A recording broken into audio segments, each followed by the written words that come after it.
देखिए 911 register voter है India के अंदर। इनसे जब बैलेट पेपर के थ्रू वोट डलवाए जाते हैं तो करोड़ों बैलेट पेपर की जरूरत पड़ती है। लाखों कार्यकर्ता हजारों लोग इन वोट को काउंट करने के लिए लगते हैं। और इंडिया जहाँ पर हर थोड़े दिन में कहीं न कहीं चुनाव होते हैं तो ये प्रोसेस काफी कॉम्प्लिकेटेड हो जाते हैं। तो इस चीज को सॉल्व करने के लिए ईवीएम मशीन को लाया गया, लेकिन इसको यूज करने के टाइम पर आवाज लगे कि अभी भी इसमें शॉर्ट कमिंग्स और ये कंप्लीट नहीं है। 2014 के नेशनल इलेक्शन में ईवीएम के साथ वीवीपैट को भी ऐड कर दिया गया।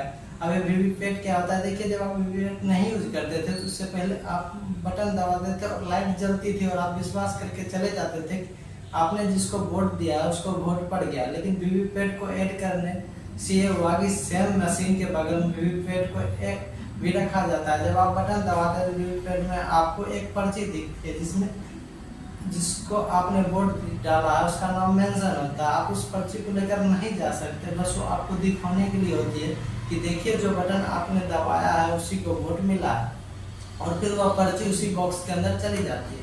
वीवीपैट से आपको ट्रांसपेरेंसी तो मिलती है, साथ ही में डबल वेरिफिकेशन भी हो जाता है।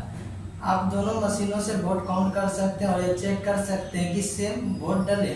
तो वीवीपैट को ऐड होने से टोटल 3 मशीनें हो गई। एक वैलिड यूनिट, ये वो यूनिट है जिसमें बटन दबा के आप अपने फेवरेट कैंडिडेट को सिलेक्ट करते हैं। दूसरी हो गई वीवीपैट जिसमें आप वेरीफाई करते हो अपने वोट को। और तीसरी यूनिट हो गई कंट्रोल यूनिट। ये यूनिट वहाँ के ऑफिसर्स के पास होती है, उसके अंदर पूरी मशीन की प्रोग्रामिंग और डाटा रहता है। जब कोई वोट देने आता है तो ऑफिसर उधर से इस कंट्रोल यूनिट का बटन दबाता है, तब आपके मशीन में ग्रीन लाइट जलती है और आप वोट डालते हैं। इसका ये भी फायदा है कि वोटर मौका देख के कई बार अपनी फेवरेट पार्टी को 10 से 12 बार वोट ना करते। तीनों मशीन आपस में कनेक्टेड रहती है। इसके अलावा इसमें और कुछ कनेक्ट नहीं कर सकते। इसको स्टैंड अलोन इंडिपेंडेंट मशीन भी कहते हैं, क्योंकि इसमें ना कोई इंटरनेट और ना कोई वाईफाई और कोई फ्रीक्वेंसी रिसीवर होता है, ताकि कोई दूर से इसमें छेड़छाड़ नहीं कर सके। इस मशीन को पूरी तरीके से Bharat electronics corporation of India limited ने बनाया।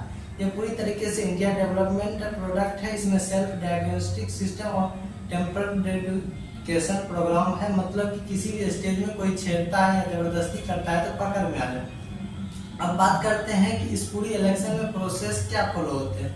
देखिए ईवीएम मशीन का कंट्रोल भारत इलेक्ट्रॉनिक्स के पास आता है। जैसे ही इलेक्शन की डेट आती है भारत इलेक्ट्रॉनिक्स लिमिटेड इसका डिस्ट्रीब्यूट पूरे इंडिया में करता है। जहाँ जहाँ चुनाव होते हैं उसके डिस्ट्रिक्ट हेडक्वार्टर के स्ट्रॉन्ग रूम में मशीन भेजी जाती है। स्ट्रॉन्ग रूम बहुत ही सिक्योर रूम होता है with live camera and presence of special security force. इसका जो डिस्ट्रीब्यूट होता है ईवीएम रैंडमाइजेशन के थ्रू होता है।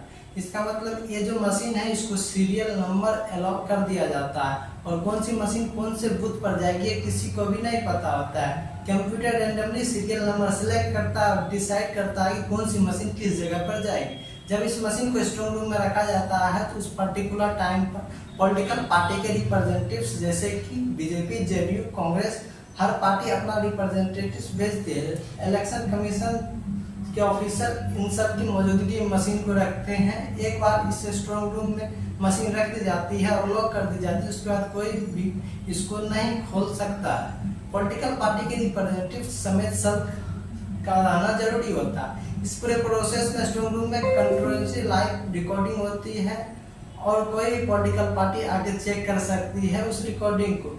इसके बाद अपडेट होता है इलेक्शन डेट का। जैसे इलेक्शन डेट पास होती है इसको डिस्ट्रिक्ट के स्ट्रॉन्ग रूम से निकाल कर अलग अलग कंट्रीब्यूट्स के कंट्रोल स्ट्रॉन्ग रूम में पहुंचाया जाता है जहां वोटिंग होनी होती है। और जब ये वोटिंग वहाँ पहुंचती है तो सेम प्रोसेस जो इससे पहले वाले स्ट्रॉन्ग रूम में फॉलो हुआ था वही सेम प्रोसेस फॉलो होता है। जैसे कि दिल्ली के 7 कंस्टिट्यूंसी के है, पहले दिल्ली के स्ट्रॉन्ग रूम में आएगा, फिर ये 7 कंस्टिट्यूंसी के स्ट्रॉन्ग रूम में आएगा और अब इसका यहाँ से पोलिंग स्टेशन पे पहुंचाया जाता होता है। पोलिंग स्टेशन यानी जहाँ पर आप जाके वोट देते हो, सेम लेवल की सिक्योरिटी के साथ इसको पोलिंग स्टेशन पर पहुंचाया जाता है। अच्छा, इसमें एक चीज और है, इन मशीनों में एक यूनिक आईडी होती है और ये यूनिक आईडी को पर्टिकुलर पोलिंग साइन होती है। जब ये मशीन वहाँ पहुंचती है तब सारे एग्जीक्यूटिव्स और पॉलिटिकल मिलके इसको मैच करते हैं। पॉलिटिकल पार्टी और एग्जीक्यूटिव को नोट करवाया जाता है। अगर एक भी मिसमैच निकलता है तो प्रोसेस वहीं रोक दिया जाता है। अच्छा, कुछ इर्रेस्पॉन्सिबल लोग जो इलिजिबल होने के बावजूद भी पोलिंग बूथ का मुंह तक नहीं देखा होता, उनको मैं बता दूं कि ये जो पॉलिटिकल पार्टी के रिप्रेजेंटेटिव्स होते हैं बहुत ही इंपॉर्टेंट रोल प्ले करते हैं। जब आप वोटिंग देने जाते हैं तो ये बाहर ही बैठे होते हैं और कुछ टेंट या बेंच लगा के इनको आप वोटिंग की पर्ची देते हैं और ये आपका नाम लिस्ट में देखते हैं और टिक लगा के आपको बता देते हैं किस नंबर के बूथ पर जाना है। अगर कोई नाम पर वोट दे के आएगा तो वहाँ आपके नाम के आगे पहले से ही टिक लगा होगा।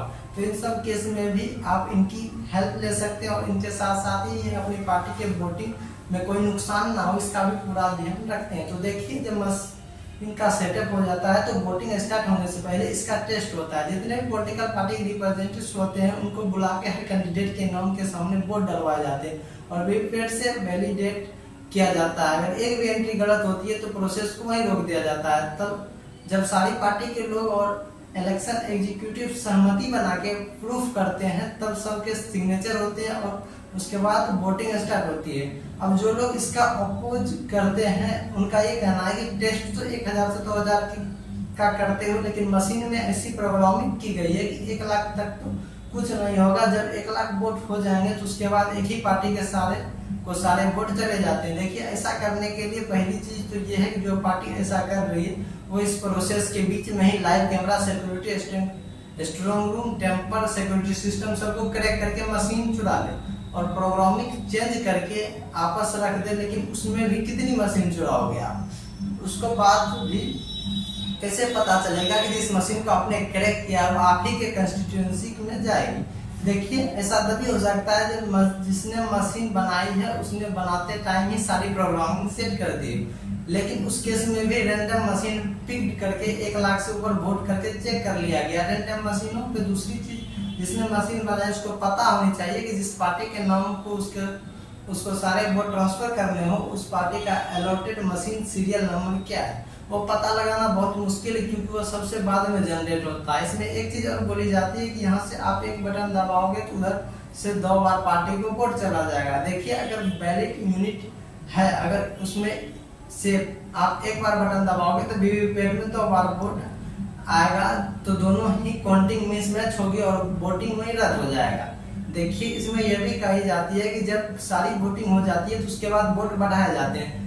तो जब वोटिंग कंप्लीट हो जाती है तो पोलिंग बूथ का जो इंचार्ज होता है वो सभी पॉलिटिकल पार्टी के लोगों को बीच में इकट्ठा होकर मशीन को सील करता है। हर एक रिप्रेजेंटेटिव्स इसको चेक करते हैं कि ये सही से सील हुई है कि नहीं। दूसरी चीज सारे पॉलिटिकल मेंबर नोट करते हैं कि किस मशीन पर कितने वोट हुए। मान लीजिए कि एक मशीन को 1000 वोट डाले हैं तो वहां पर नोट होगा कि उस आईडी के मशीन पे टोटल इतने वोट डाले गए हैं। ये वेरीफाई करने के बाद सारे मेंबर्स सिग्नेचर करते हैं और जितने भी कैंडिडेट खड़े होते हैं उनके पास ये लिस्ट भेज दी जाती है जो उस बूथ का प्रेसिडेंट ऑफिसर होता है।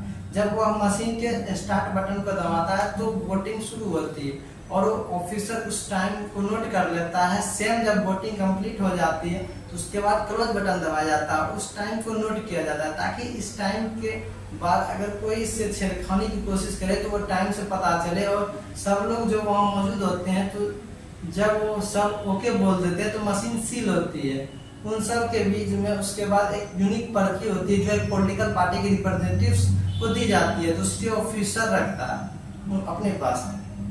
अब ये मशीन तभी खुलेगी जब दोनों पार्टियों के कोड होंगे उसमें। जैसे पहले बूथ कैप्चरिंग होती थी तो इसमें उनकी गुंजाइश ही नहीं है, कोई उसको लूट ही नहीं सकता क्योंकि उसके लिए जो वो यूजलेस है। उसके बाद पूरी सिक्योरिटी के साथ इसके स्ट्रॉन्ग रूम में फिर से वापस लाया जाता है सेम उसी प्रोसेस से जैसे इसको लाया गया था। सबकी मौजूदगी में उसको लॉक कर दिया जाता है। 24/7 इसका लाइव कैमरा चलता है और फुटेज एलईडी टीवी में चलाई जाती है जहाँ पर सारे पॉलिटिकल के रिप्रेजेंटेटिव्स इसको मॉनिटर करते रहते हैं। और जिस दिन काउंटिंग होती है उन सब लोगों के सामने स्ट्रॉन्ग रूम का लॉक खोला जाता है और हर एक मशीन की सील चेक होती है और अगर एक मशीन का सील खराब होता है तो प्रोसेस वहीं पर रोक दिया जाता है। जब सारे मशीन खोलने के लिए सहमति जता देते हैं तब मशीन खोली जाती है और पार्टी के बोलने के बाद काउंटिंग स्टार्ट होती है। देखिए जो हार जाती है वो हल्ला करने लगती है कि ईवीएम हैक चुका है और वही सेम पार्टी जिस जगह से जीती हुई होती है वहां से चुप रहती है। अभी तक एक भी ऐसी पार्टी नहीं है जो कभी ना कभी ईवीएम को क्रिटिसाइज नहीं की गई हो। और ऐसा एक भी पार्टी जीत गई हो और ईवीएम को हैक बताई हो, आप ऐसे ही किसी बातों पर विश्वास ना करें, पहले हकीकत को जानें। मैं उम्मीद करता हूँ कि आपको ये वीडियो अच्छा लगा होगा।